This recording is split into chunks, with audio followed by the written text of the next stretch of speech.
2,500 years ago, nestled in a fertile valley along the border between India and Nepal, a child was born who was to become the Buddha. The stories say that before his birth, his mother, the queen of a small Indian kingdom, had a dream.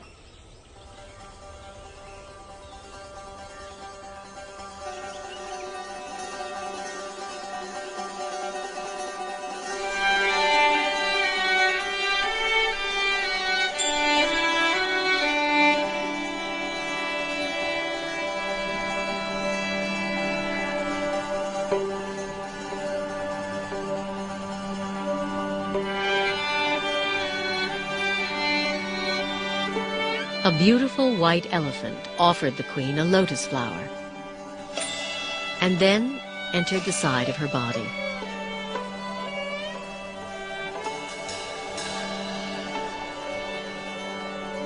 When sages were asked to interpret the dream, they predicted the queen would give birth to a son, destined to become either a great ruler or a holy man.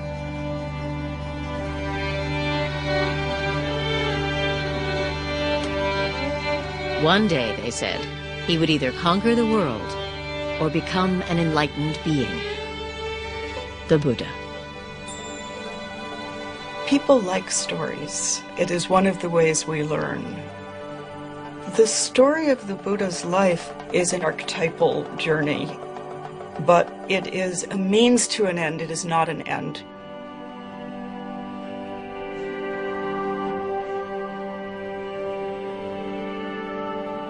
Within 10 months, as a tree lowered a branch to support her, a baby boy was born, emerging from her side. 7 days later, the queen died.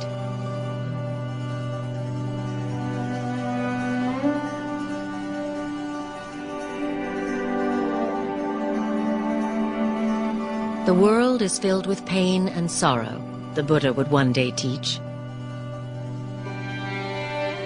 But I have found a serenity, he told his followers, that you can find too.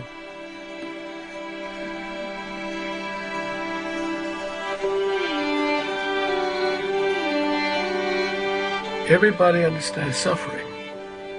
It's something that we all share with everybody else. It's at once utterly intimate and utterly shared. So Buddha says, that's a place to begin. That's where we begin. No matter what your circumstances, you will end up losing everything you love. You will end up aging. You will end up ill. And the problem is that we need to figure out how to make that all be all right. What he actually said was that life is blissful. There's joy everywhere, only we're closed off to it. His teachings were actually about opening up the joyful or blissful nature of reality. But the bliss and the joy is in the transitoriness. Do you see this glass? I love this glass. It holds the water admirably. When I tap it, it has a lovely ring. When the sun shines on it, it reflects the light beautifully.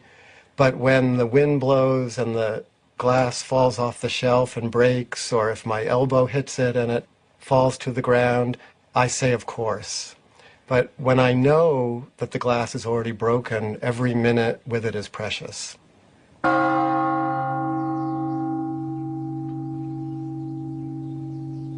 Everybody, every human being wants happiness.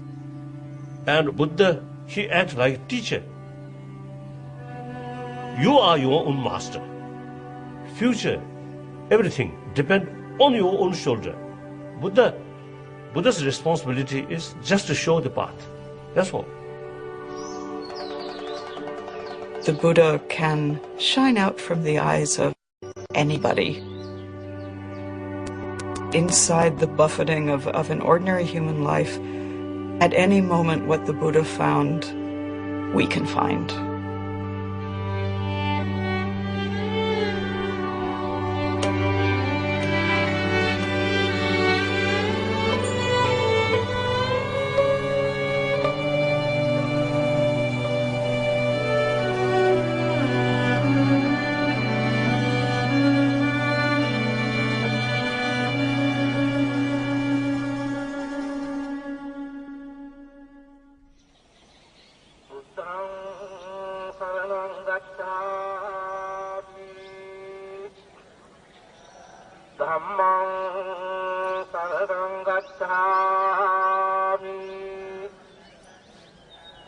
In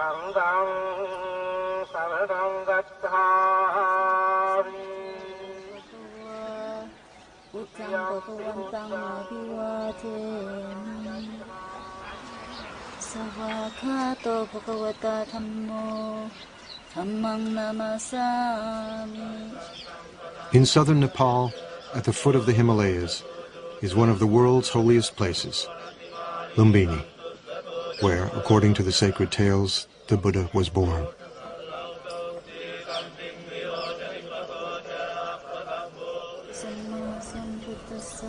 Today, Buddhist pilgrims from all over the world make their way here to be in the presence of the sage whose life story is inseparable from centuries of anecdotes and legends.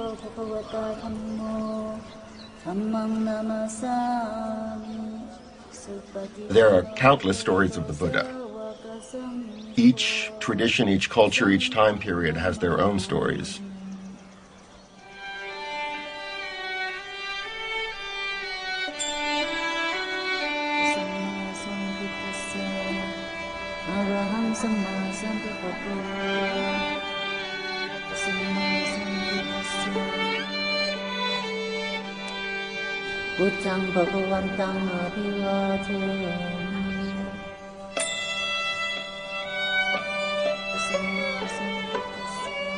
We have lots of visual narratives and artwork from all over Buddhist Asia. But the first written material, actually, the first biography, say, of the Buddha, really, we don't see that before about 500 years after his death.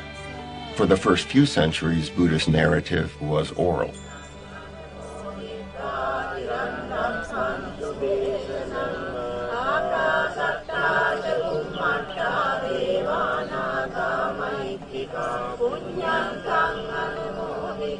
Historically, it is based on something certainly that happened. There must have been someone who corresponded with Gautama Buddha, who we don't know. We don't know how much of it is pure fairy tale and how much of it is historic fact. But it doesn't matter. It touches something that we all basically know. The relevance of it is in the message of the story, the promise of the story. Like any good story, it has a lot to teach. So the story of his life, then, is a beautiful way of telling the teaching. He who sees me sees the teaching, the Buddha said. And he who sees the teaching sees me.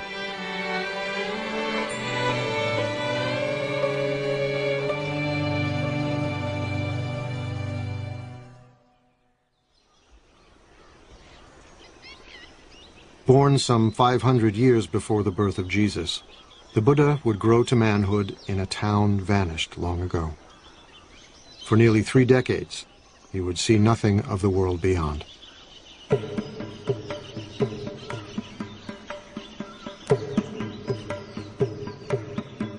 The tales say he was the son of a king, raised in a palace with every imaginable luxury. He was called Siddhartha Gautama, a prince among a clan of warriors. When I was a child, he said, I was delicately brought up, most delicately. A white sunshade was held over me day and night to protect me from cold, heat, dust, dirt, and dew. My father gave me 3 lotus ponds. One where red lotuses bloomed. One where white lotuses bloomed. One where blue lotuses bloomed. The father wants him to be a king, wants him to conquer the world, to be the emperor of India, which at that time was 16 different kingdoms. And it was predicted that he would be able to conquer wherever he wanted if he remained as a king. So the father was creating this artificial environment to coddle him. His father wanted to prevent him from ever noticing that anything might be wrong with the world. because he hoped that he would stay in the life they knew and loved and not go off as was predicted at his birth and possibly become a spiritual teacher rather than a king. Shielded from pain and suffering, Siddhartha indulged in a life of pure pleasure. Every whim satisfied, every desire fulfilled. I wore the most costly garments, ate the finest foods. I was surrounded by beautiful women.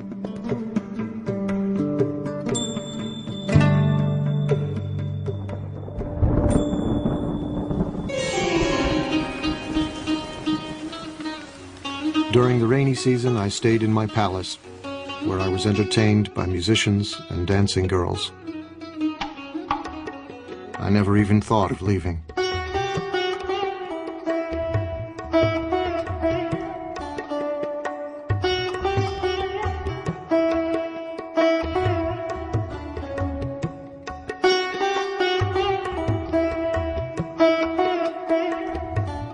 When he was 16, his father, drawing him tighter into palace life, married him to his cousin. It wasn't long before they fell in love. He was totally in love with her. There is a story that on their honeymoon, which was about 10 years long, at one time they rolled off the roof that they were making love on while in union, and they fell down but landed in a bed of lotuses and lilies and didn't notice they had fallen.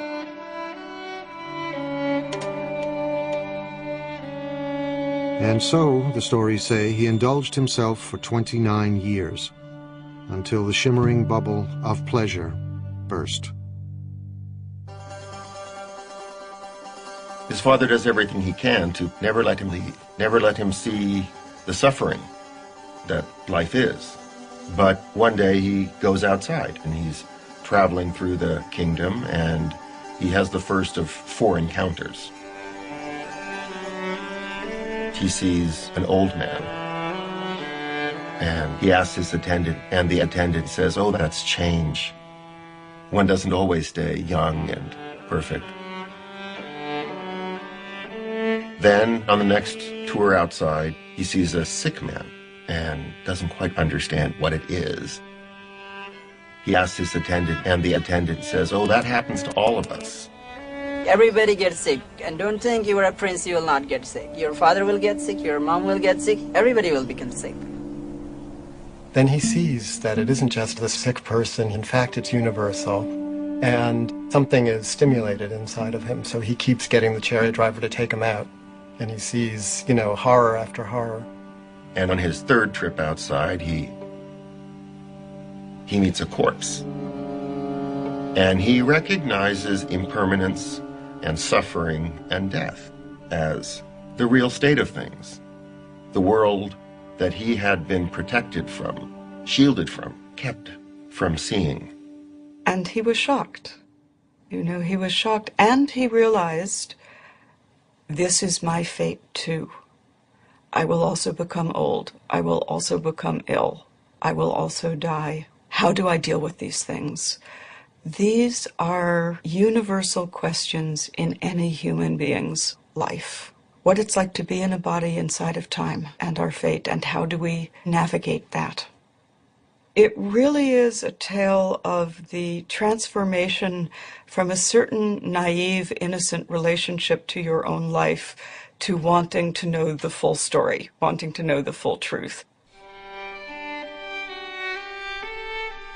And then the 4th trip outside, he sees a spiritual seeker, someone who has decided to live a life completely other than his life in order to escape from impermanence, suffering, and death. So he has this sort of traumatic encounter with the pain and suffering of life.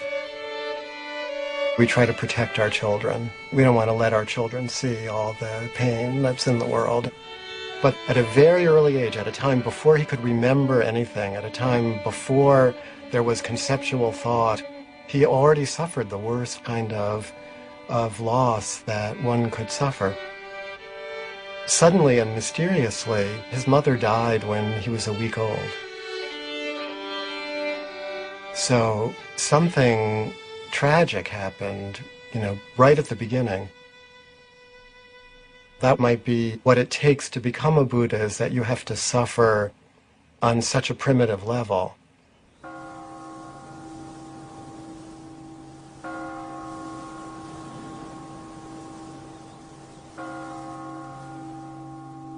"29 years old, profoundly troubled, Siddhartha was determined to comprehend the nature of suffering.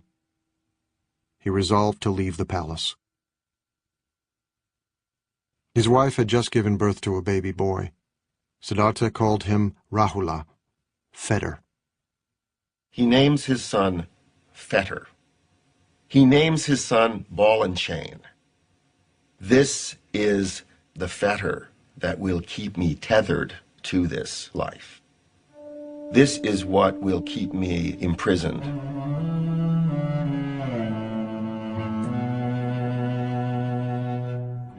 Late one summer evening, Siddhartha went into his wife's room. A lamp of scented oil lit up. His wife lay sleeping on a bed strewn with flowers, cradling their newborn son in her arms. He gazed from the threshold, deep in thought.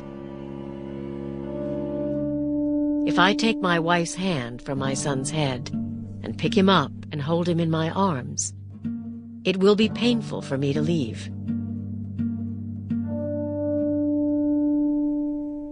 He turned away and climbed down to the palace courtyard. His beloved horse Kantaka was waiting. As he rode toward the city's northern wall, he leapt high into the air. Mara, the tempter god of desire, was waiting. You are destined, Mara told him, to rule a great empire. Go back, and worldly power will be yours.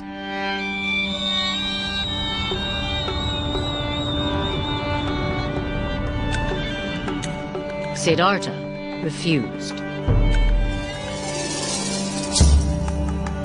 He left grief and probably absolute puzzlement and dismay in the hearts of wife, in the infant son who was innocent and yet was suddenly fatherless, and of course his own father. But there is no knowledge won without sacrifice.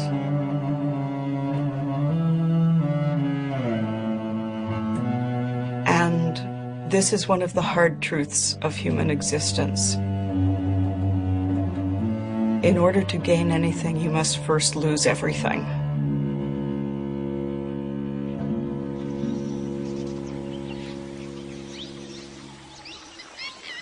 Siddhartha was alone in the world for the first time. On the bank of a nearby river, he drew his sword. Although my father and stepmother were grieving with tears on their faces, he said, I cut off my hair, I put on the yellow robes and went forth from home into homelessness. I had been wounded by the enjoyment of the world, and I had come out longing to obtain peace.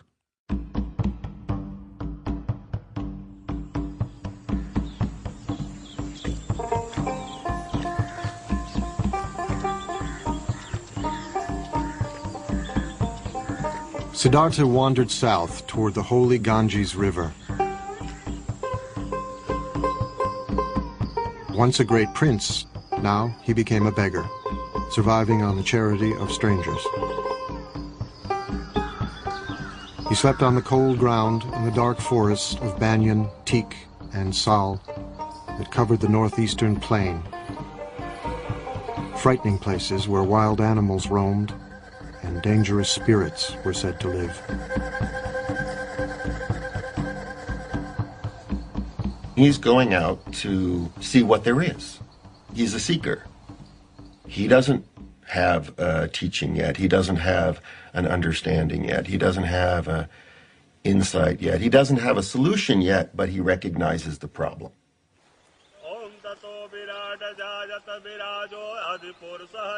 Siddhartha could not expect help from the religion of the time, the ancient Vedic religion, steeped in ceremony and ritual.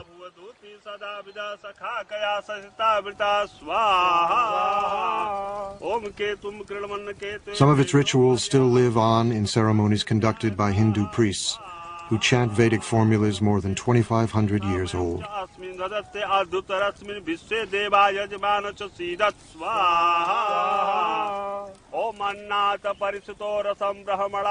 ये जब यहाँ पे सभ्यता का विकास हुआ, आज के करीब हजारों वर्ष पहले, ये जो हम पूजा करते हैं, अपने यज्ञ के विधान से हम अपने देवता और ग्रहों की जो उपासना करते हैं, उससे ये जो संसार में जितने भी प्राणी हैं, उनको सुख प्रदान करते हैं और आध्यात्मिक शांति प्रदान करते हैं।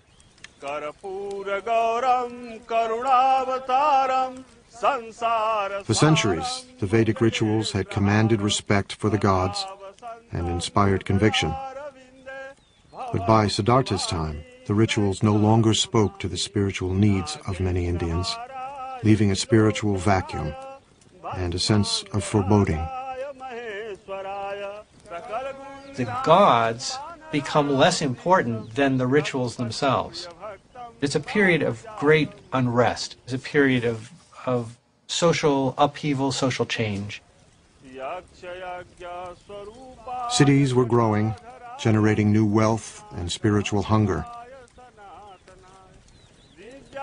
As one ancient voice cried out in despair, "The oceans have dried up, mountains have crumbled, the pole star is shaken, the earth founders, the gods perish. I'm like a frog in a dry well." A lot of people aren't satisfied with the religion that they grew up in. And when Prince Siddhartha decides to give up his life, he's doing something that lots of other people were doing. Siddhartha joined thousands of searchers like himself, renunciants, men and even a few women who had renounced the world, embracing poverty and celibacy, living on the edge, just as spiritual seekers still do in India today.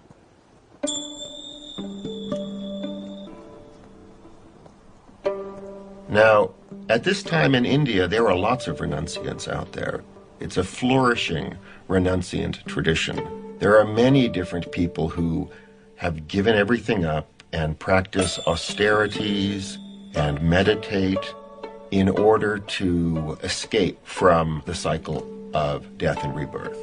The notion of reincarnation is something that's part of Indian culture, part of Indian civilization, part of Indian religion, that was there long before the Buddha. And it was in a sense, the problem that the Buddha faced. Suffering didn't begin at birth and finish with death. Suffering was endless. Unless it was possible to find a way out, become enlightened, become a Buddha. In his time, there was a sense of death not being final, but of death leading inexorably to rebirth, and of suffering beings bound to the wheel of death and rebirth.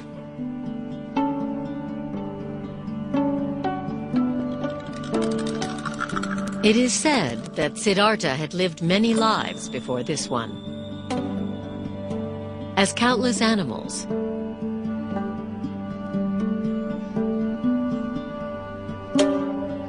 innumerable human beings,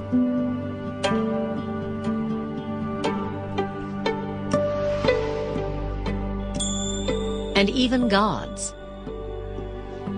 Across 4 incalculable ages, the sacred texts say, and many eons, experiencing life in all its different forms.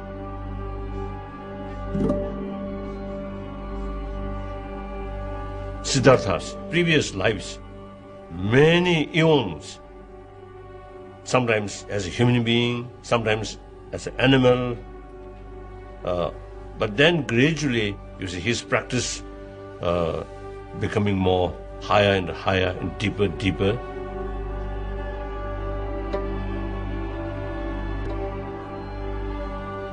The idea is from life to life to progress more and more towards the enlightenment and become wiser and wiser. Some beings will stubbornly insist on their ignorance and their egotism, and they will charge ahead, grabbing and eating what they can in front of themselves and being dissatisfied, but thinking that the next bite will do it. And they will die and be reborn, die and be reborn in infinite times. It could take them, billion lifetimes if they're very stubborn, And becoming a Buddha, becoming enlightened, is the only way of getting out of the continual cycle of death and rebirth. Now, rebirth here isn't the popular notion that, my past life I was Cleopatra floating down the Nile or Napoleon. It's as if every life is going through junior high school again, over and over and over.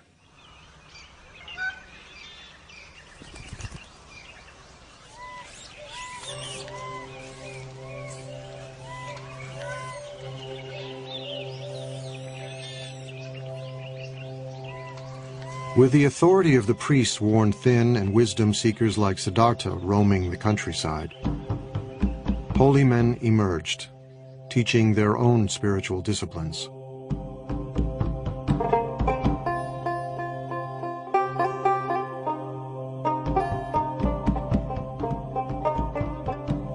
Siddhartha apprenticed himself to one of them, a celebrated guru who taught that true knowledge could never come from ritual practice alone. It was necessary to look within. You may stay here with me, the guru told him. A wise person can soon dwell in his teacher's knowledge and experience it directly for himself. Siddhartha set himself to learn the rigorous practices the guru prescribed. The teachers of the time are already teaching forms of yoga and meditation, teaching that the self-reflective capacity of the mind can be put to use to tame the mind, to tame the passions. That was already established in India. And there were probably so many schools of yoga and meditation in those days, just as there are now.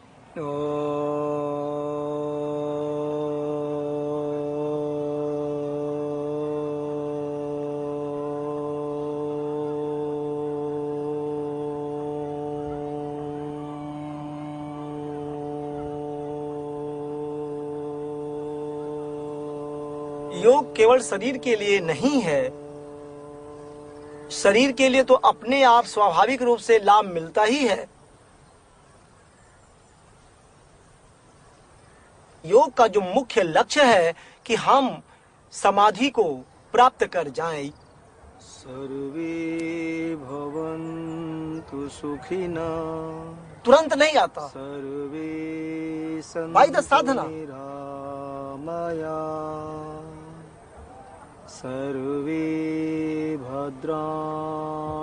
Although yoga appears to focus on controlling the body, it is in fact an ancient spiritual discipline, a form of meditation, harnessing the energies of the body to tame the mind.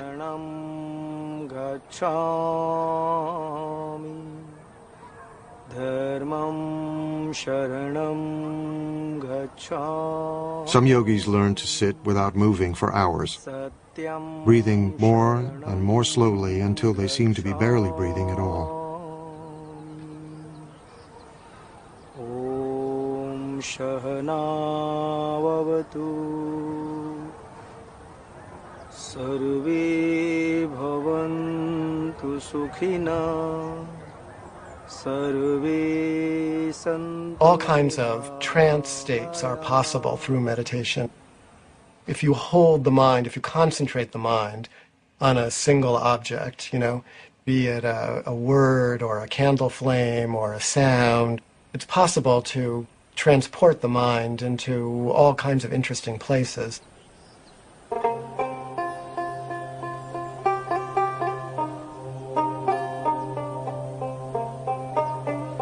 The person who was to become the Buddha was very good at all of those practices. He was a super student, doing these practices, taking them to their limit, and no matter what he did in these practices, he was still stuck in the pain that he set out with. He ascends to these very rarefied states of consciousness, but it's not permanent. And it does not bring penetrating truth into the nature of reality.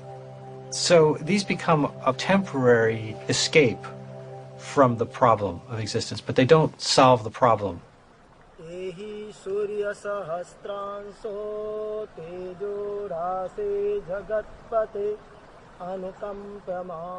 Siddhartha apprenticed himself to another popular guru, but the results were the same. The thought occurred to me, he said later, this practice does not lead to direct knowledge, to deeper awareness. Disenchanted, he left this master too.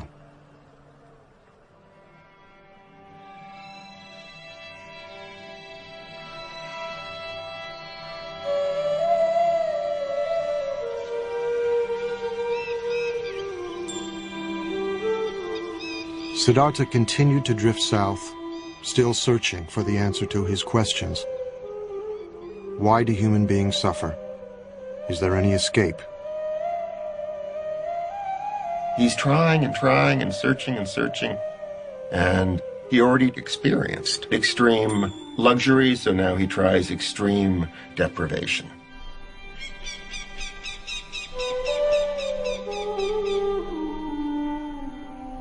Among the renunciants, asceticism was a common spiritual practice, punishing the body as a way to attain serenity and wisdom. Siddhartha fell in with 5 other ascetics, and soon was outdoing them in mortifying the flesh, subjecting his body to extremes of hardship and pain.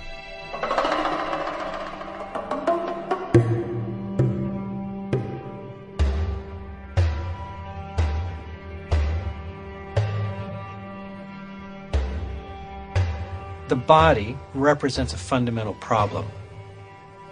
Old age brings a decrepitude to the body. Sickness brings pain and suffering to the body. And death is ultimately the cessation of the functioning of the body. So there was a sense that if you could punish the body sufficiently, you could escape its influence. You could transcend some of the limitations that the body seemed to impose. The ascetic pursues the truth by taking the requirements of survival down to the absolute minimum possible. Barely enough food to stay alive, no protection from the elements, no heat. Sit in the cold, sit in the rain. Meditate fiercely for all the hours of awakening. The step of renunciation, of shedding everything, of dying, the feeling that one is dying to one's life as it was, is essential to being reborn as someone who sees.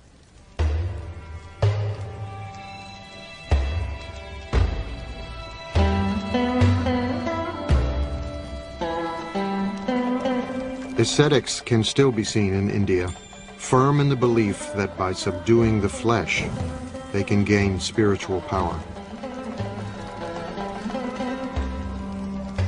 सत्य क्या है? एक time भोजन लेने में 24 घंटे में एक सेकंड अपने को प्रत्यक्ष बता देता है कि सत्य क्या है. हाँ, छोड़ दिया 16 उम्र में. इसलिए सोचता हूँ कि हर चीज मोह नहीं रखता. ये मार्ग से ये मार्ग जो आगे बढ़ने के लिए इसमें मैं मोह नहीं रखता, मोह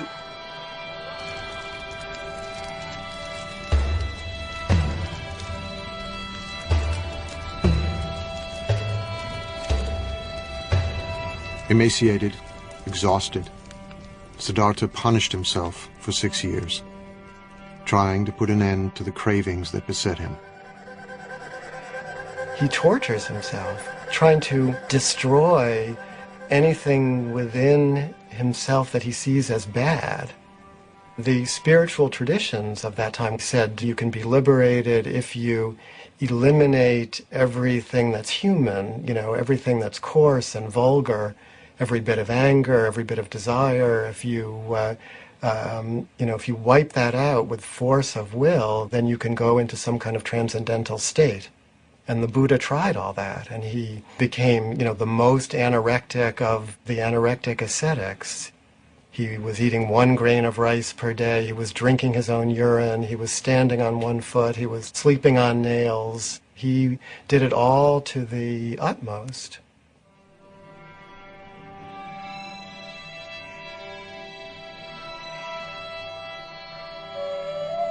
My body slowly became extremely emaciated, Siddhartha said. My limbs became like the jointed segments of vine or bamboo stems. My spine stood out like a string of beads. My ribs jutted out like the jutting rafters of an old abandoned building. The gleam of my eyes appeared to be sunk deep in my eye sockets, like the gleam of water deep in a well. My scalp shriveled and withered like a green bitter gourd, shriveled and withered in the heat and wind.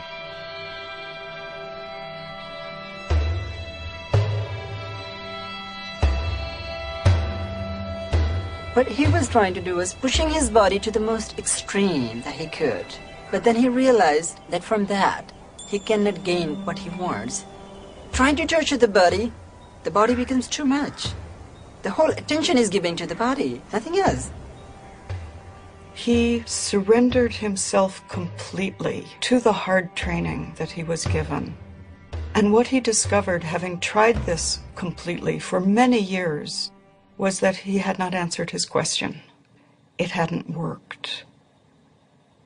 He was on the verge of death, dying, unawakened, when he remembered something.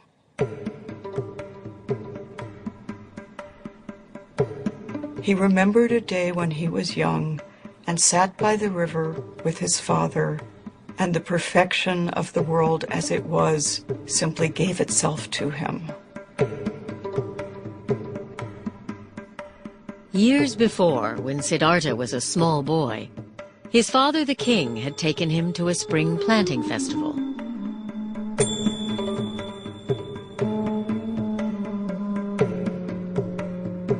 While he watched the ceremonial dancing, he looked down at the grass.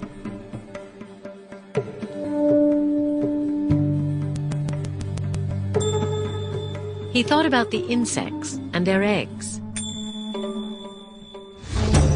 destroyed as the field was planted. He was overwhelmed with sadness. One great taproot of Buddhism is compassion, which is the deep affection that we feel for everything because we're all in it together, be it other human beings, other animals, the planet as a whole, the creatures of this planet, the trees and rivers of this planet. Everything is connected.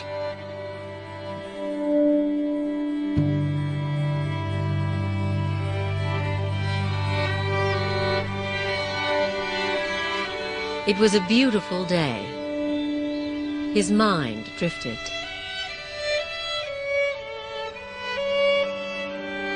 As if by instinct, he crossed his legs in the yoga pose of meditation. And the natural world paid him homage. As the sun moved through the sky, the shadows shifted. but the shadow of the rose apple tree where he sat remained still. He felt a sense of pure joy. The joy that he found is in the world that is already broken. It's in this transitory world that we're all a part of. And the fabric of this world, despite the fact that it can seem so horrible, the underlying fabric of this world actually is that joy that he recovered. That was his great insight. But, he says, I can't sustain a feeling of joy like this if I don't take any food, so I better eat something. And then at that moment, a village maiden mysteriously appears carrying a bowl of rice porridge. And she said to him, "Here, eat." That moment of generosity and release, when he accepted the rice, was a decision towards life. It was what in the Christian tradition might be called grace, that you cannot do it completely on your own.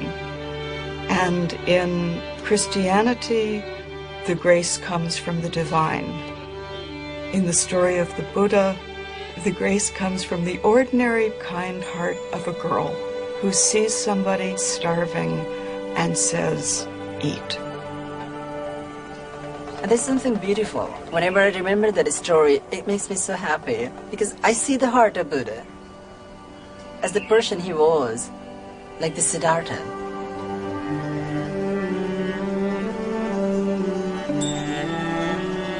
This dish was the dish he used to be fed by his stepmother, rice pudding. He was missing that so much. And then he remembered maybe further and further, and he remembered about his wife, about his son, and the deepest emotions that he had suppressed. They overpowered. They came up. They were still there. He had a feeling of missing. He had a feeling of seeing his son, and a feeling of being near his loved ones. They were so powerful. Oh, this must have soaked his whole entire being. He was actually an utter failure. He had been clinging to the path of asceticism, and when he took the food, what followed was a return of his original question. Life is painful. Life involves change. This is still a problem. The problem didn't disappear.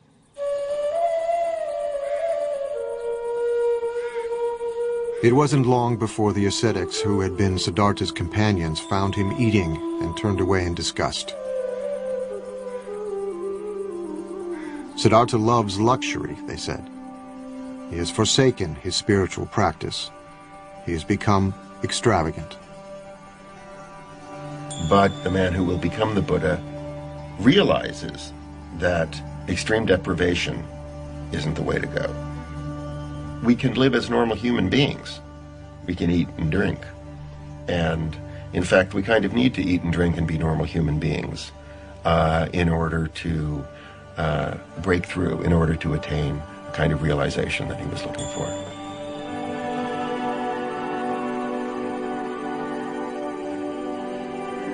Siddhartha had put his faith in 2 gurus. They hadn't helped him. He had punished his mind and body. That had almost killed him. Now, he knew what he must do. To find the answer to his questions, he would look within and trust himself.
Bodh Gaya is a small town in northeastern India.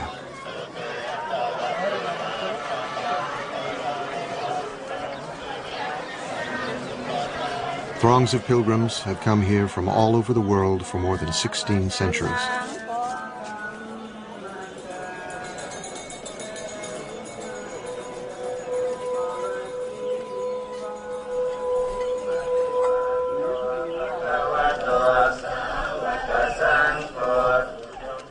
For Buddhists, there are hundreds of holy places, but none more sacred than this one.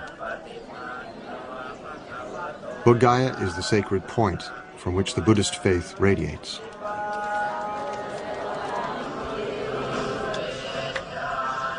Some pilgrims travel great distances, reciting prayers and prostrating themselves every step of the way.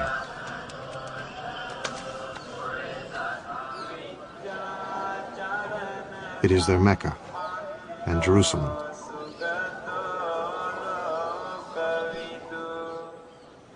Their Holy of Holies is not the imposing temple beside them, but a simple fig tree, Ficus religiosa, the Bodhi tree. The tree, it is said, is descended from the Buddha's time.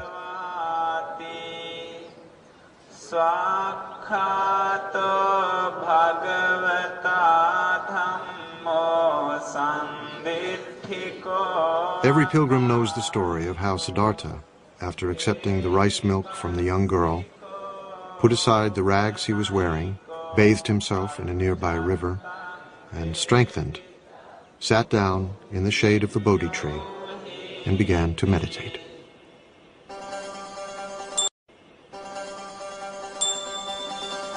It was springtime. The moon was full. Before the sun would rise, Siddhartha's long search would be over.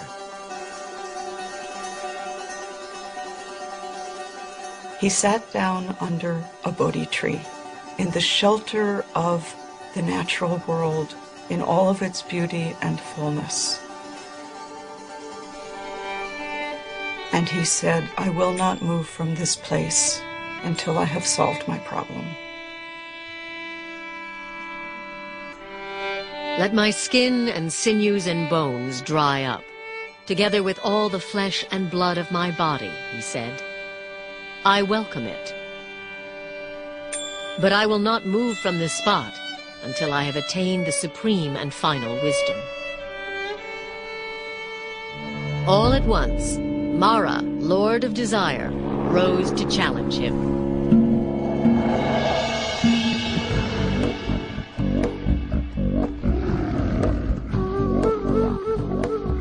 With an army of demons, he attacked.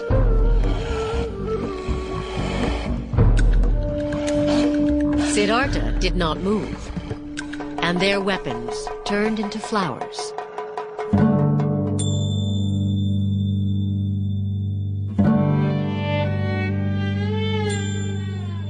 Mara is the ruler of this realm of desire, this world that we all live in. And what he's afraid Siddhartha is going to do when he attains enlightenment and becomes the Buddha is conquer that world. That is, he's going to do away with desire. He's going to wreck the whole game. Mara did not give up. He sent his 3 daughters to seduce him.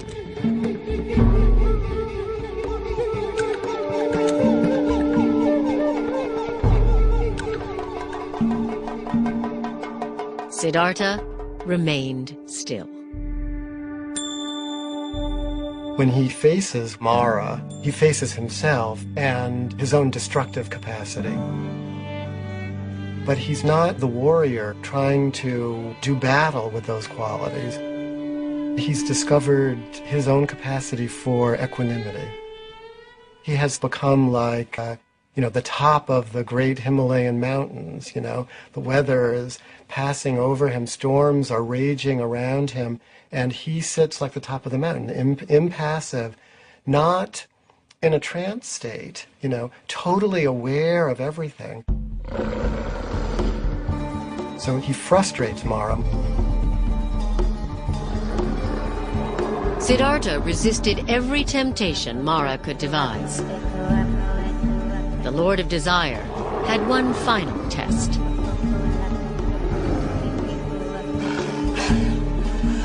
He demanded to know who would testify that Siddhartha was worthy of attaining ultimate wisdom, and his demon army rose up to support him.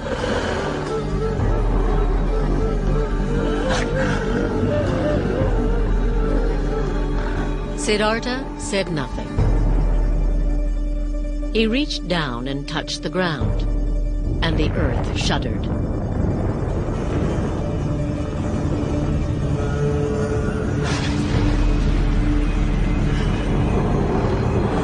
Mara's demons fled.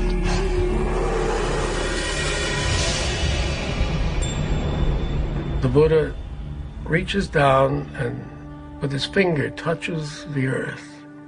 He says, "The earth is my witness."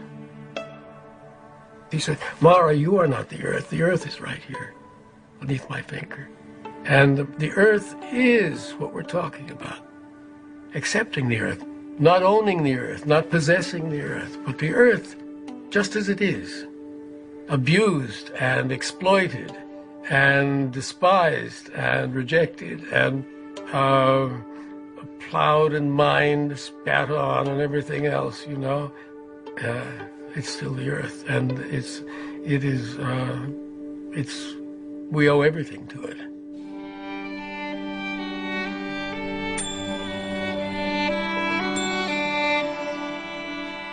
Siddhartha meditated throughout the night, and all his former lives passed before him.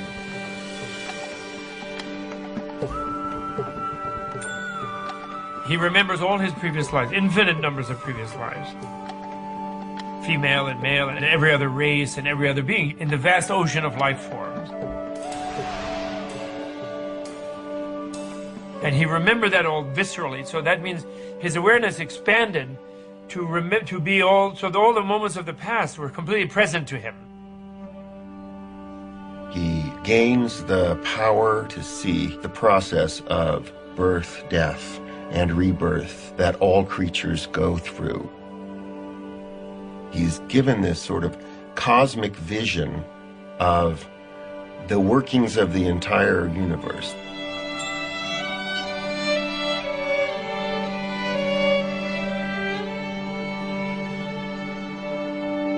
As the morning star appeared, he roared like a lion. "My mind," he said, "is at peace." The heavens shook, and the Bodhi tree rained down flowers. He had become the awakened one, the Buddha.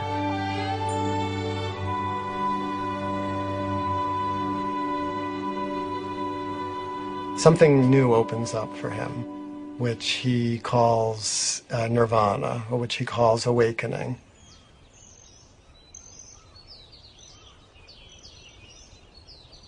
He said, "At this moment, all beings and I awaken together." So it was not just him, it was all the universe. He touched the earth, as earth is my witness. Seeing this morning star, all things and I awaken together. It's not like entering a new state, it's uncovering or surrendering to the reality that has always been there. He realized he'd always been in nirvana, that nirvana was always the case. Your reality itself is nirvana. It's the unreality, it's your ignorance that makes you think you're this self-centered, separate being trying to fight off an overwhelming universe and failing. You are that universe. You're already enlightened. He's saying the capacity for enlightenment, that your awakeness already exists within you.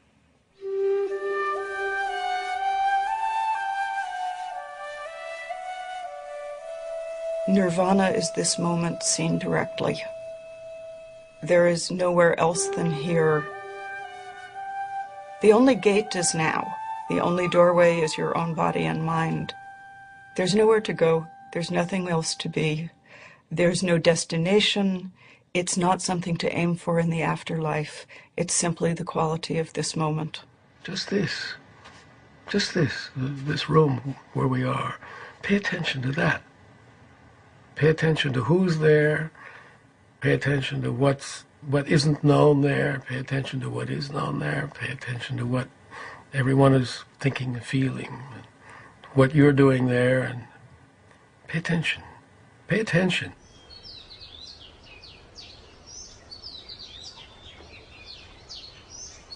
For weeks, the Buddha remained near the Bodhi tree, peaceful and serene. He was tempted to retire into a profound solitude, instead of trying to teach others what it had taken him 6 long years to discover for himself. He wants to stay there. He's very happy. He doesn't want to go out. He says to himself, no one is going to understand this. You know, people are going to think I'm crazy. They're going to think I'm nuts. Buddha saw the nature of the people. Envy and jealousy and strong negative mental states. All the people in the world, they are like the fishes wriggling in the very shallow water. So Buddha, he himself, afraid to teach the people.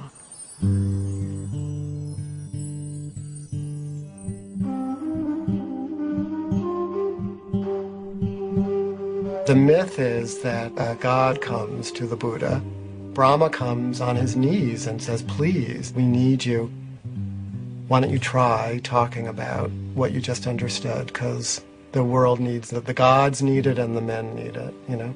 People need it. And then Buddha decided to give his teachings. Because of a great compassion. It's not an ordinary compassion.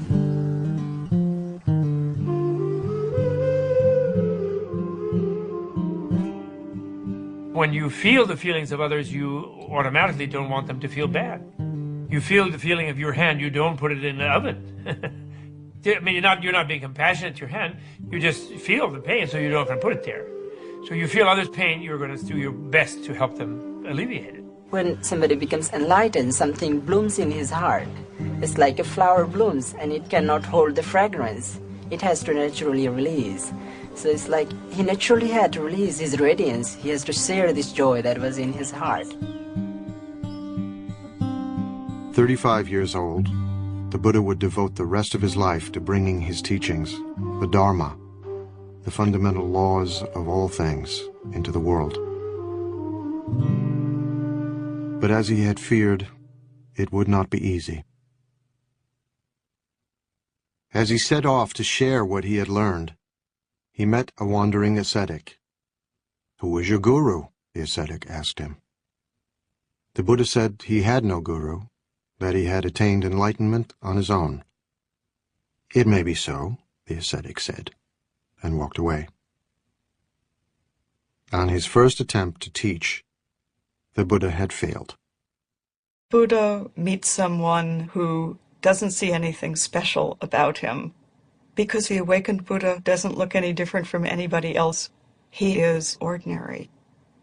Buddhism is not about being special. Buddhism is about being ordinary. And it is not about the continual exudation of bliss. It is about walking a normal human life with normal human beings, doing normal human things. And this reminds you that you yourself might be a Buddha. At this moment, the person you're looking at might be one. It's an interesting practice. Just each person you see as you walk down the street, Buddha, Buddha, Buddha, Buddha, Buddha.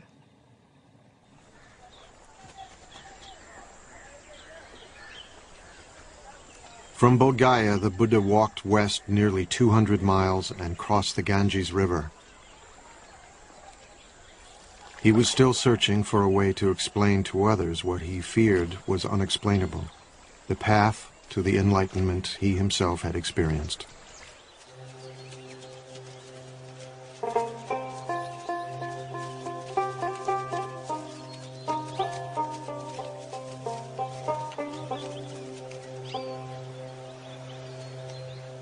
In a deer park in Sarnath, not far from the Ganges, he would try again.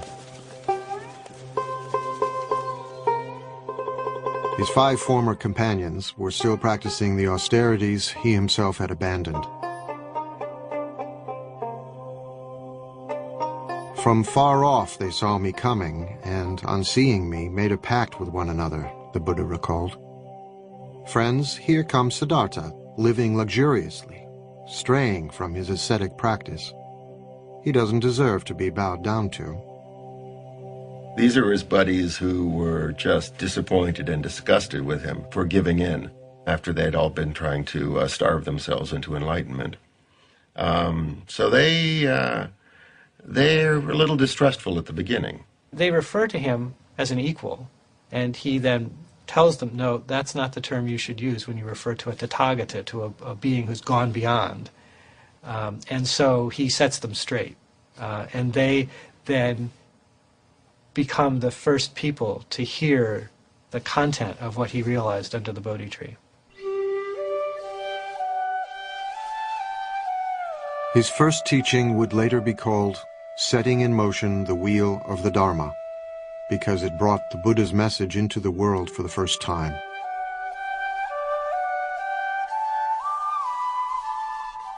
He did not propound a dogma. Instead, he spoke from his own experience, out of his own heart. He had known the abandon of the sensualist and the rigors of the ascetic. Now, he would disavow both of them. The Buddha said, I've discovered a new way, and it's not the path of asceticism, and it's not the path of sensory indulgence. It's the middle way. What the Buddha was always doing was saying everything needs to be balanced. So, the middle way was always balancing between, excesses on this side, excesses on the other side.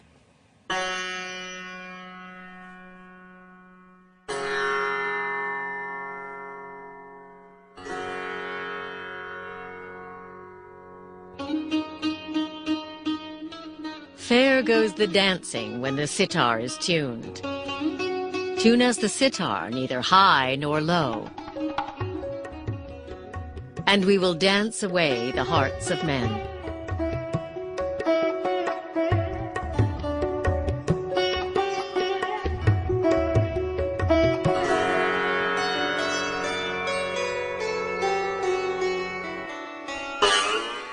But the string too tight breaks, and the music dies. The string too slack has no sound, and the music dies. There is a middle way. Tune us the sitar, neither low nor high, and we will dance away the hearts of men.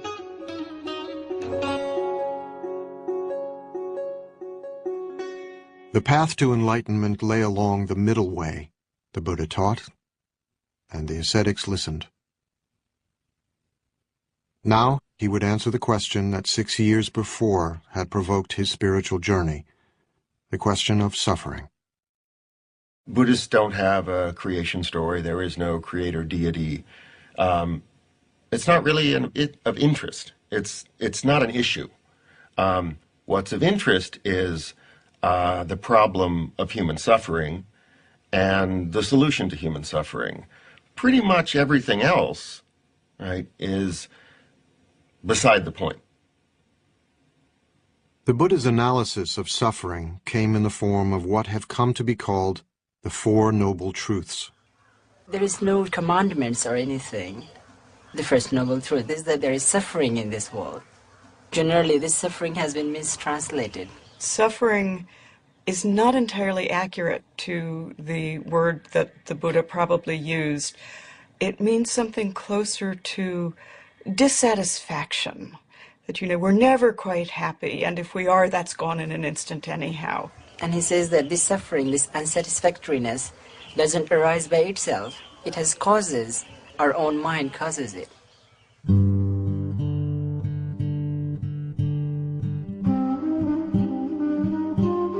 While while the second noble truth asserts that suffering has a cause, the third noble truth makes an astonishing claim. You really can be free of suffering by understanding the cause of suffering. Nobody tells you that. And so that was a huge announcement. The problem, Buddha taught, is desire. How to live with the confused and entangling desires of our own minds.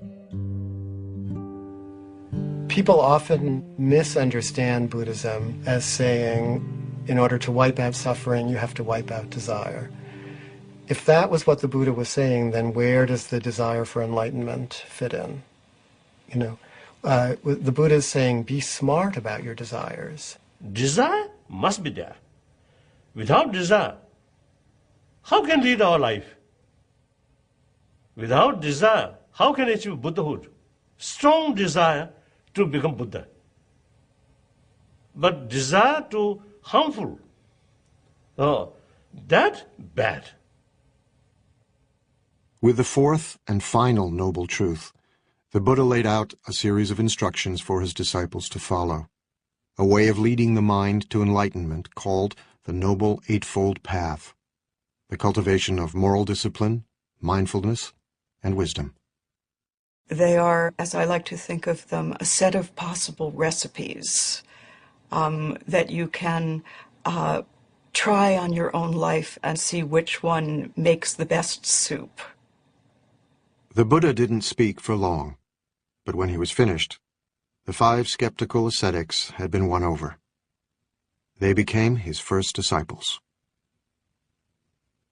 Word quickly spread of the sage teaching in the deer park at Sarnath.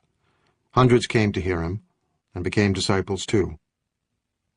Many were wealthy merchants or their sons, living just 5 miles away in a thriving trading center on the Ganges, the holy city of Benares.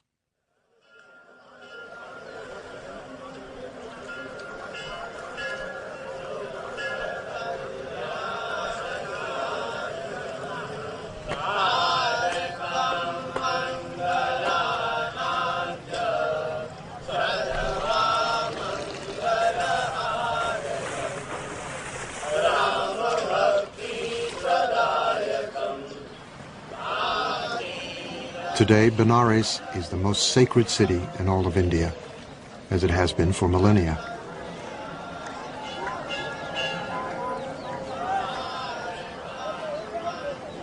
Even before the time of the Buddha, pilgrims came here to worship their gods and bathe in the holy river of heaven.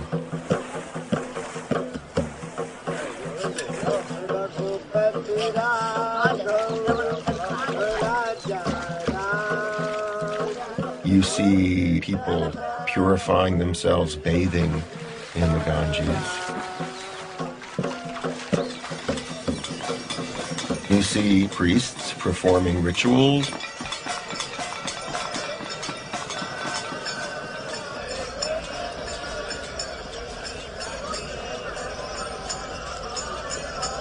You see corpses, because that's the best place to end one's life. So you see going on there a great range of religious activity, and much of it of the type that does go back to the Buddha's time.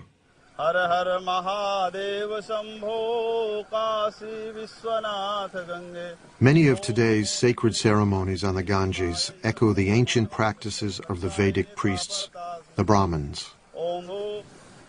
In the Buddha's day, only the Brahmins could mediate between the gods and men. Only they could conduct the holy rituals that were said to preserve the universe itself.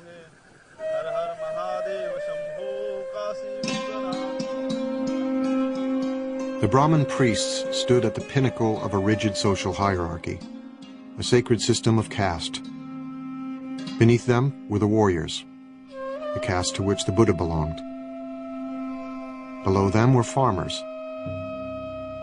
At the bottom were the servants, and still lower, outcasts. Those social groups are not merely social conventions, but rather they're hardwired into the nature of the universe. you're supposed to stay in that group, and the survival of society depends upon your continuing to perform the function associated with that social status. Caste was irrelevant to the Buddha. So were priestly rituals to preserve the universe. His teachings focused on the universe within. The Buddha said you could be from any caste. What makes you noble is if you understand reality. You know, if you're a good person, if you're a wise person, then you're noble.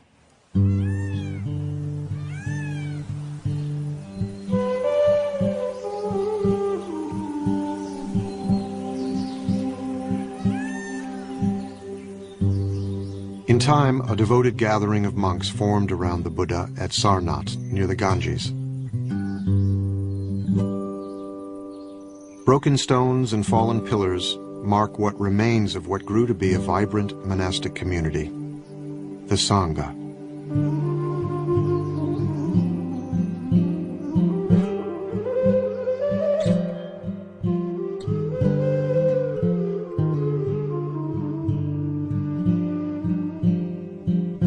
It took the Buddha many, many years to find his way, but he didn't want it to be so hard for people. And so he established a community who could live together and help one another.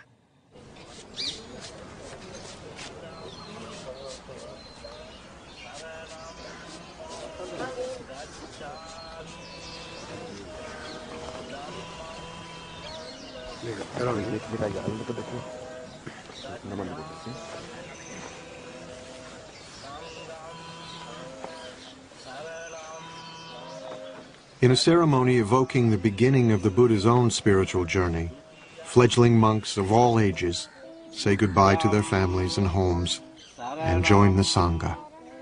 Gacchami dutiyampi dhammam saranam gacchami. I go to the refuge of the Buddha, I go to the refuge of the Dhamma, and I go to the refuge of the Sangha. Sanghang saranang gacchami. The Sangha is an embodiment of Buddha's experiential wisdom. What happens if people practice this thing? Are they truly happy or not? Are they joyful or not?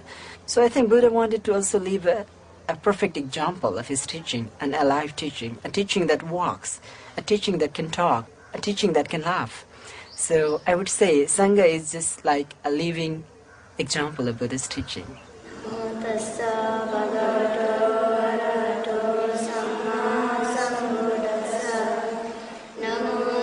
The first Sangha was a radical institution, open to people of every caste and remarkable for the times in which the Buddha lived, to both men and women. The Buddha was part of a culture deeply suspicious of women. The attitude towards women at the time was very critical, and many things were impossible for them. So that was a very revolutionary thing to do that in that times of India. By ordaining women as nuns, the Buddha gave women the chance to escape the drudgery of daily life.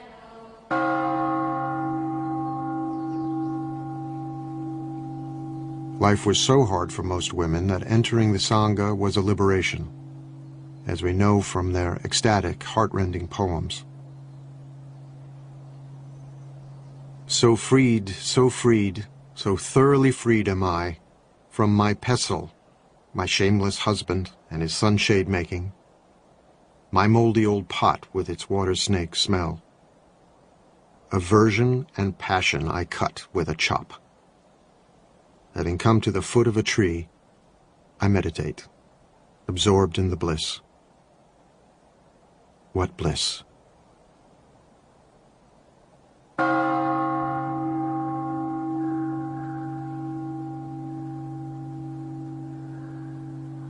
Bliss, nirvana, the Buddha taught, could be found in the fleeting moment through the practice of meditation.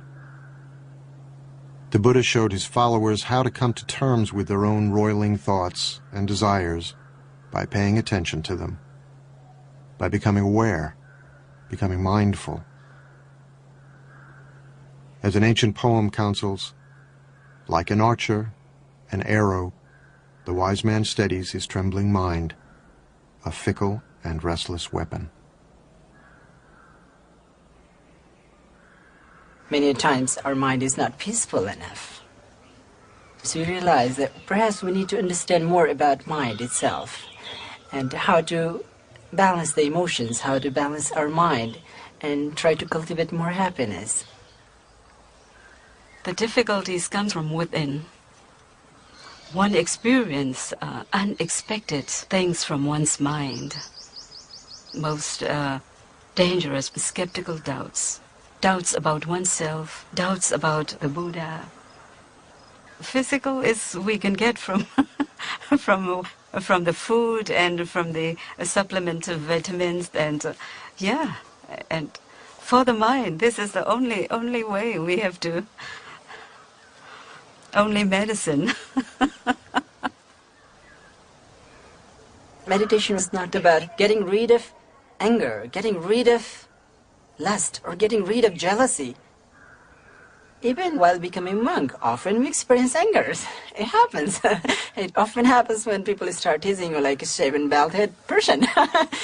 But it gives a good chance for us to realize that, okay, let's see, this anger arises. What is it? What most often happens in our ordinary life is that whenever we experience these emotions, we get stuck into it. It starts twisting us. But Buddhism is going through inside it and getting out of it peacefully. And I think that gives us more joy. And that makes human life more full, more around. It's not like we are not living in partial truth, but it's like whole of things together. It takes time to comprehend this. And then, by practicing again and again, the practitioner becomes very balanced, and one reaches a state of very strong equanimity. Equanimity towards the physical and mental objects. And this is the base camp for the summit. Enlightenment.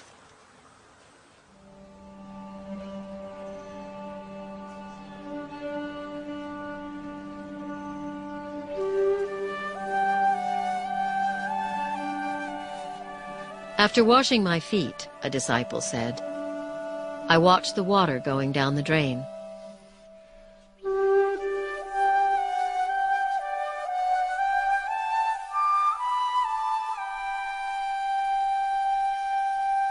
I am calm. I control my mind like a noble thoroughbred horse.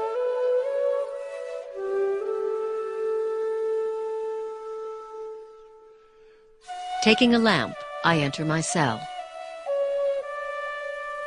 Thinking of sleep, I sit on my bed.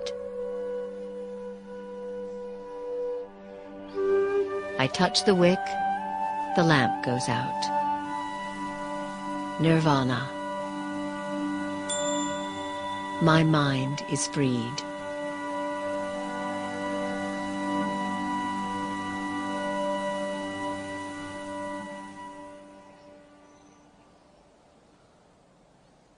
The mind is as restless as a monkey, the Buddha taught. Who you are, what you think of as your self, is constantly changing.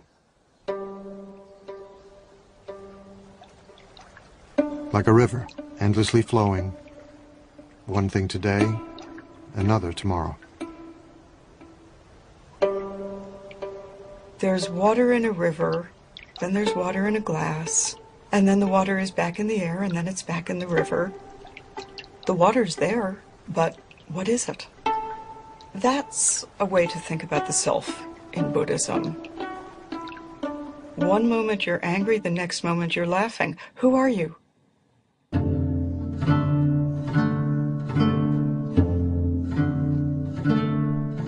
A seed becomes a plant.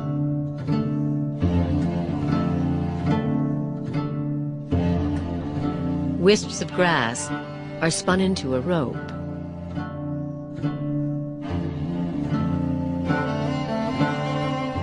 A trickling stream turns into a river.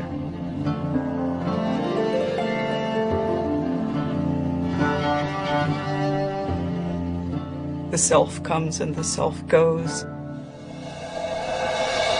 Simply notice how from one moment to another, yourself is actually not as much the same as we think it is.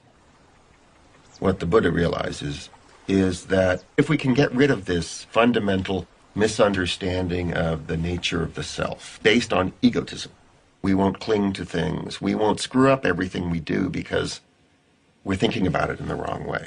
Once you stop centering your feelings about your feelings on yourself, what naturally arises is simple compassion. Compassion for your own suffering, compassion for the suffering of others. Even the most abstract of the Buddha's teachings had a practical, ethical dimension.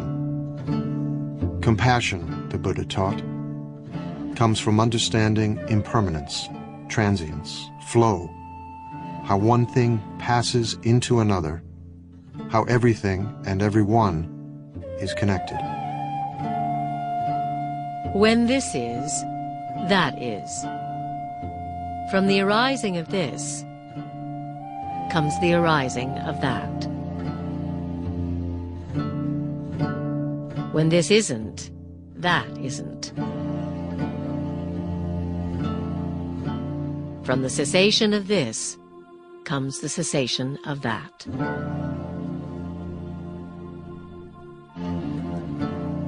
This is always connected to that. Everything is connected to everything else. You never live by yourself. You live always within a family, a society, a culture.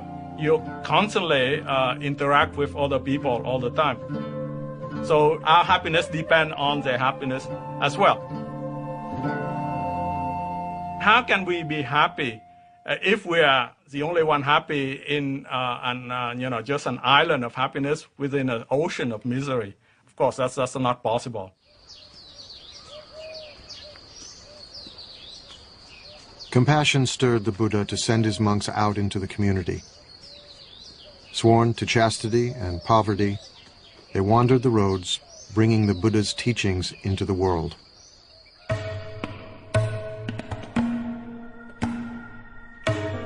Go forth, monks, for the happiness of the many, out of compassion for the world. There are beings whose eyes have little dust on them, who will perish if they do not hear the teaching. But if they hear the teaching, they will gain liberation. The monks exist by begging. We think of begging as kind of a bad thing. Begging in this tradition is a good thing. It's a sign of spiritual purity. You're not allowed to beg tomorrow's lunch today. Only today's lunch. Then you can't eat from noon until dawn the next day. Then you have to go out and get another lunch. And then in exchange for lunch, you give a lecture. Unless they say we don't want to hear about it, then you don't. But that's the only thing but that forces you to interact with the lay community. And if you're not serving them, if you're not doing something useful for them, they won't put anything in your bowl, and that will be the end of your community.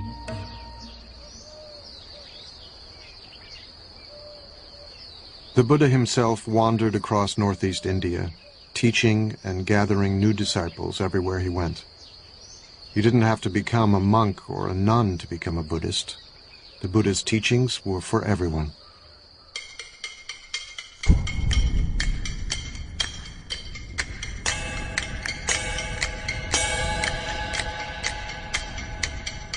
Everything is burning. What is burning? The eyes are burning. Everything seen by the eyes is burning.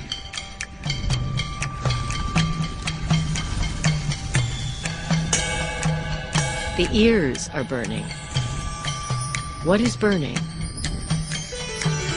Everything heard by the ears is burning.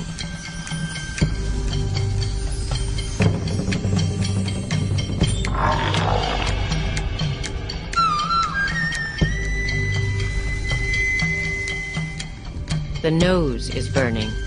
Smells are ablaze. The tongue is burning. Tastes are ablaze. The body is burning. The mind is burning. We're on fire. We may not know it, but we're on fire, and we have to put that fire out. We're burning with desire, right? We're burning with craving. Everything about us is out of control. The Buddha goes on to talk about the three poisons: greed and anger and ignorance, and how the three poisons are what is making the fire. And the way out of doing this is not to deny the three poisons, but to recognize that if you turn them round, you come to their opposites. Instead of greed, you have generosity. Instead of anger, you have compassion. And instead of ignorance, you have wisdom.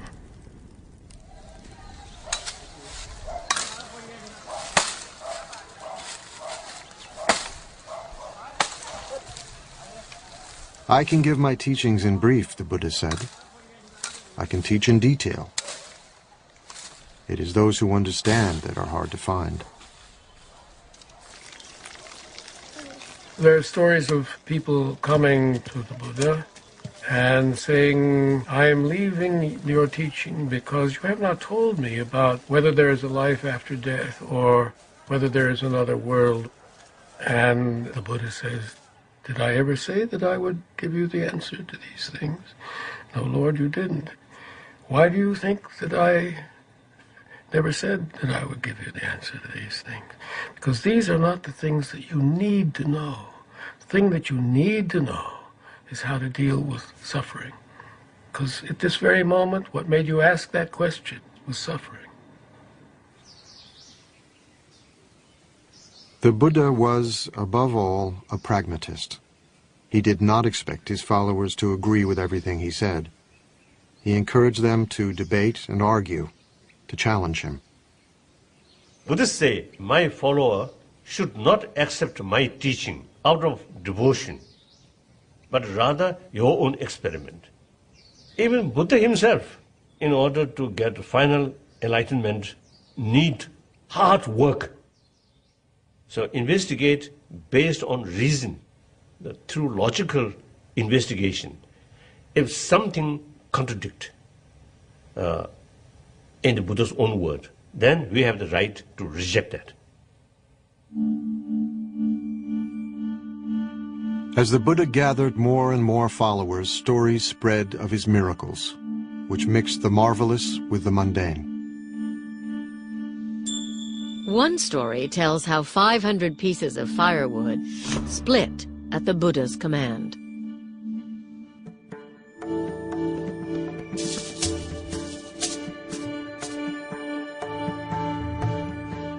In another, a mad elephant charged wildly down a street, forcing everyone to flee.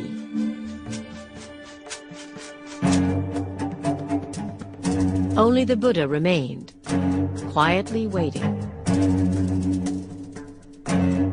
The elephant, overcome by the Buddha's radiant kindness, knelt before him, and the Buddha patted his leathery trunk. What is the meaning of miracle? Miracle is something unexpected. I think 100 years ago, jumbo jets or some of these really computers or these, I think in their eye, this is something miracle. Because miracle is something cannot understand. So now, I think within this century, we may find some new ideas or new facts. So far, we spend all our energy and time for research on matter, not internal world. This skull small space, but a lot of mysterious things still there.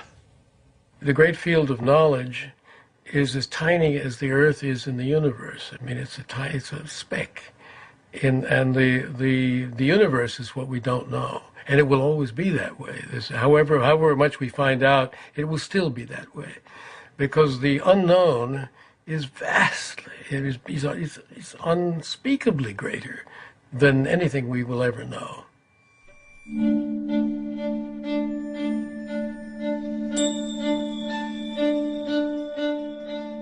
In one of the most storied miracles, the Buddha strode on a jeweled walkway suspended in mid-air,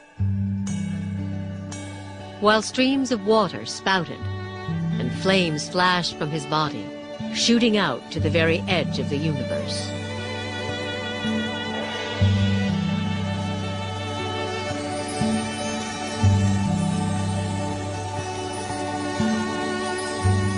And as the Buddha sat on a lotus flower giving his teachings, he replicated himself, filling the sky with multitudes of Buddhas for all to see and wonder.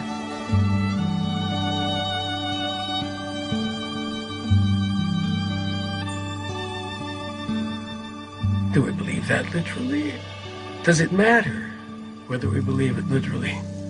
What many of those miraculous stories are about is the sheer wonder of it all. The very fact that the whole of unknown time and space has led to this very moment when we're sitting here talking to, when we are sitting here talking to each other, is utterly miraculous. Sitting here in a room, having had a cup of coffee, having taken it out of a beautiful blue and white porcelain mug, what could be more miraculous than that? Everyday life around us is already so implausible and so glorious that what need for further miracles? And that's the teaching of the Buddha. That's the miraculous teaching of the Buddha.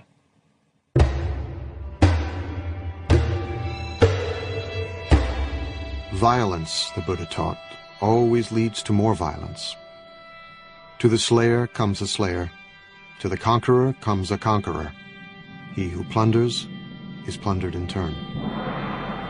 War was endemic in the Buddha's age, ravaging northeast India again and again.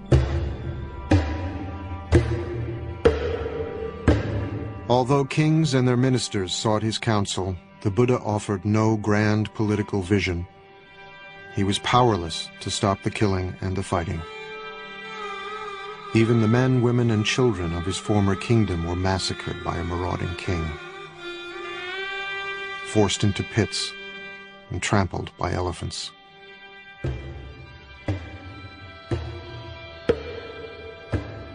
It was said that the Buddha received the news in silence. Hundreds of them killed. So that day, Buddha was sad. Buddha's a human being. So he acts like a human being. So sometimes he also, they fail. He failed to perform miracle. The Buddha failed, but we as the Buddha fail constantly. And part of our suffering is our failure, our recognition of our failure. Buddhism doesn't argue with reality. There will always be both the potential for awakening in any moment and the potential for incredible damage at any moment. And if we fool ourselves into thinking we're past that, we will do incredible damage. Change, the Buddha said, must come from within. The Buddha starts always with the mind and talks about the violence in the mind and says that violence in the world is a result of violence in the mind. A tree lives on its roots. If you change the root, you change the tree. Culture lives in human beings. If you change the human heart, the culture will follow.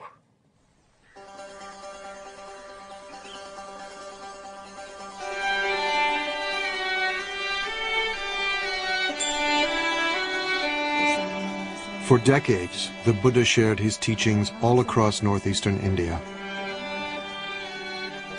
Let all beings be happy, he taught, weak or strong, great or small. Let us cherish all creatures as a mother her only child. Barefoot in his robes, he was still walking the roads when he was 80, but old age was upon him. His back hurt, his stomach was often in pain.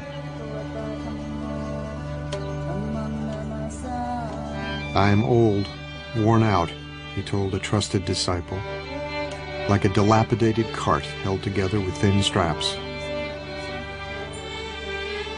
The world is so sweet, he said, that he could understand wanting to live for at least another century. But he was frail and exhausted.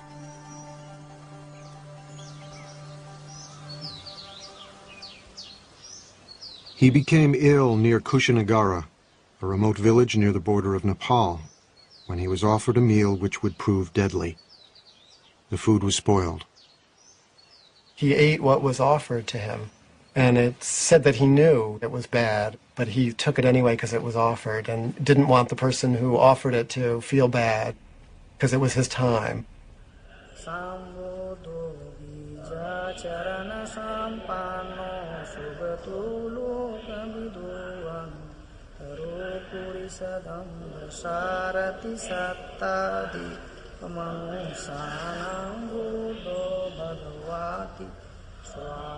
Today, Kushinagara is revered by pilgrims as the place where the Buddha finally left the world.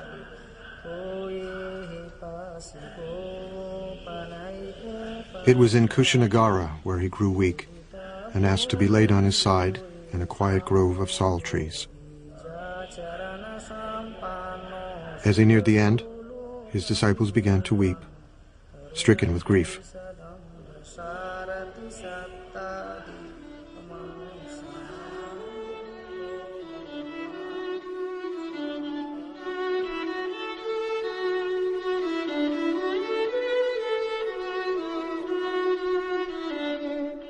But the Buddha reassured them. All things change, he said.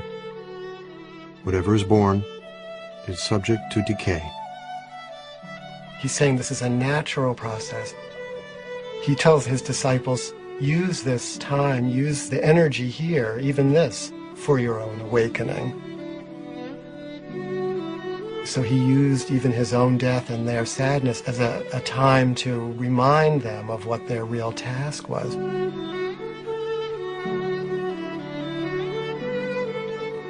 What he's actually doing is inviting those who are close to him into the experience.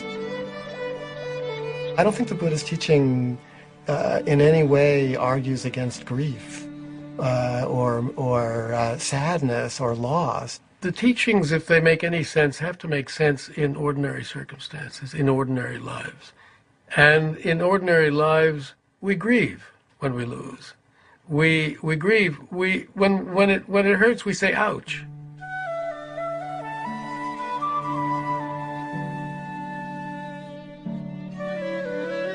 Buddhism is trying to look at things the way they are, the way it is, just as it is. It hurts. This is life. This is our life. And our relation to life involves losing it, too. You don't get beyond these things. You don't get beyond them. It's all right to feel what human beings feel. And we are not supposed to turn into rocks or trees when we practice Buddhism. Buddhas laugh, cry, dance, feel ecstasy, probably even feel despair.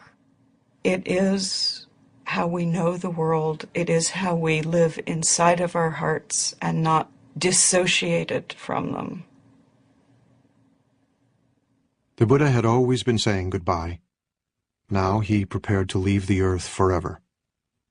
He would never be reborn, never die again.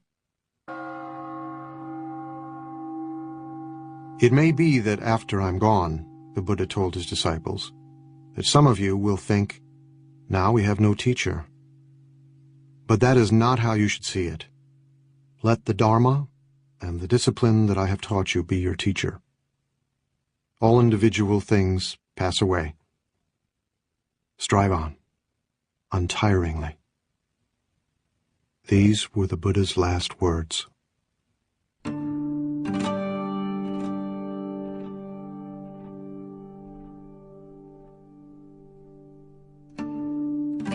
The Buddha died peacefully.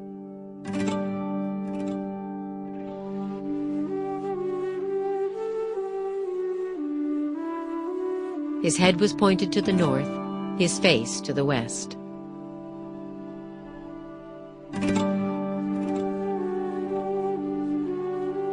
The stories tell how the earth shook, and the trees suddenly burst into bloom.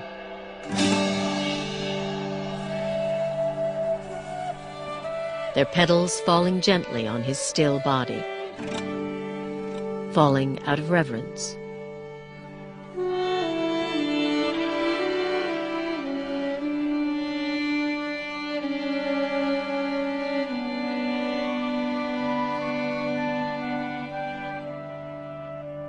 Divine coral flowers and divine sandalwood powders fell from above on the Buddha's body, out of reverence.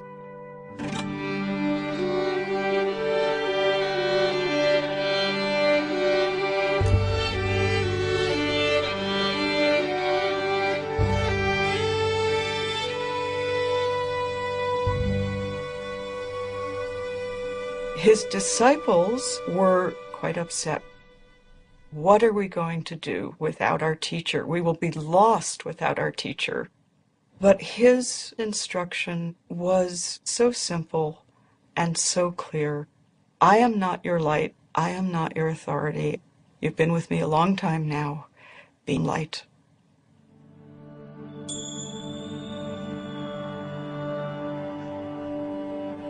The Buddha saw death and life as inseparable. These are two sides of the same thing. Death is always with us. Death is part of the whole large unknown. And if we are unable to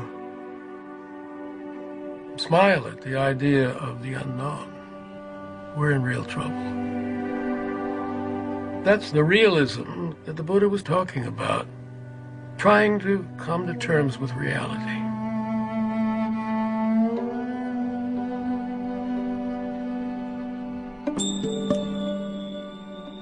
When he was 29 and still Prince Siddhartha, the Buddha had left his wife, child, and family to try and understand the nature of suffering.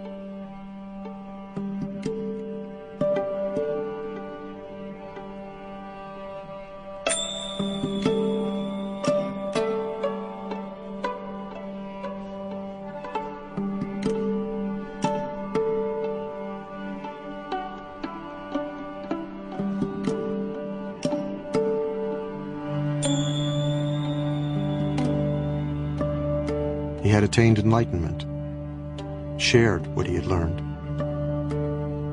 and left a path for others to follow.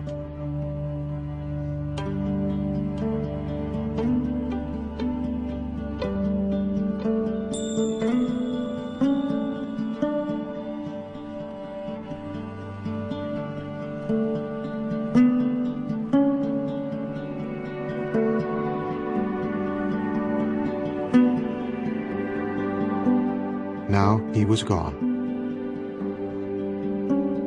But before he died, he had asked his followers to remember him by making pilgrimage to the place of his death, to where he gave his first teachings,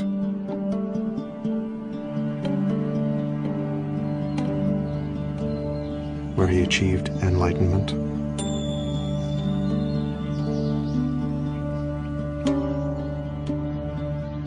and where he was born.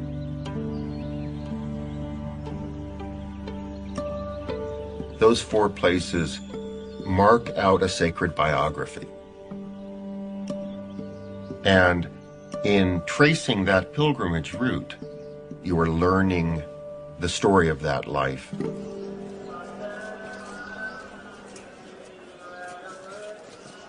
At places of pilgrimage, temples were built, images were installed, and relics were enshrined. Millions of people get immense inspiration. Buddha's spirit always there. But real Buddha's holy places is within oneself. That's important. So real Buddha's sacred place we must build within ourselves. We must build within our heart.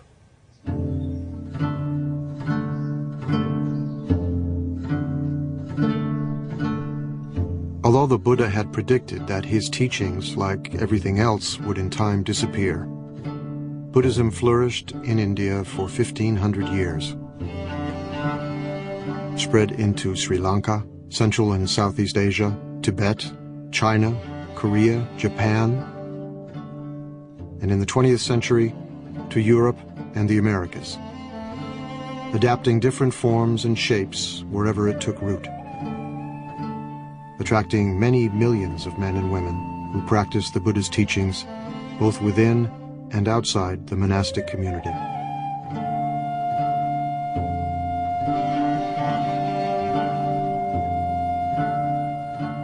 But everywhere, and in every age, the essence of the story remains the same.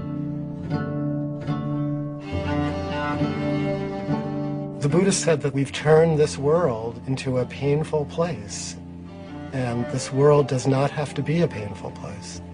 This world can be a world inhabited by Buddhas, but it's up to each one of us to turn ourselves into a Buddha. That's the work. If the Buddha is not you, finally the Buddha is of no interest to you. The Buddha is of such interest to you because you are the Buddha.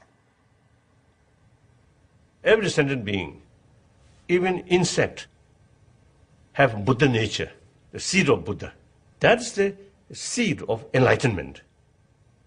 So therefore, there is no reason to believe some sentient being cannot become Buddha. So like that. I know that there are supposed to be preserved footprints of the Buddha, which are kept in one of the sacred places in India or Nepal, and you can stand in them. And if you stand in them, maybe you realize, 10 toes, me too.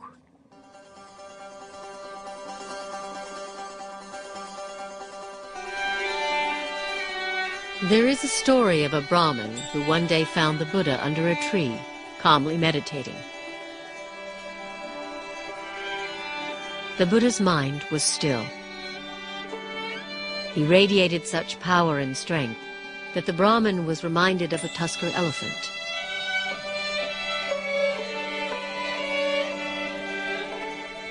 The Brahmin asked him who he was. Imagine a lotus that had begun life underwater, the Buddha replied.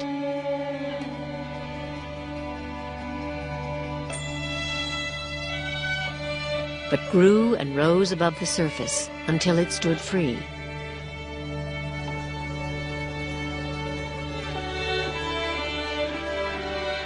So I too have transcended the world and attained the supreme enlightenment.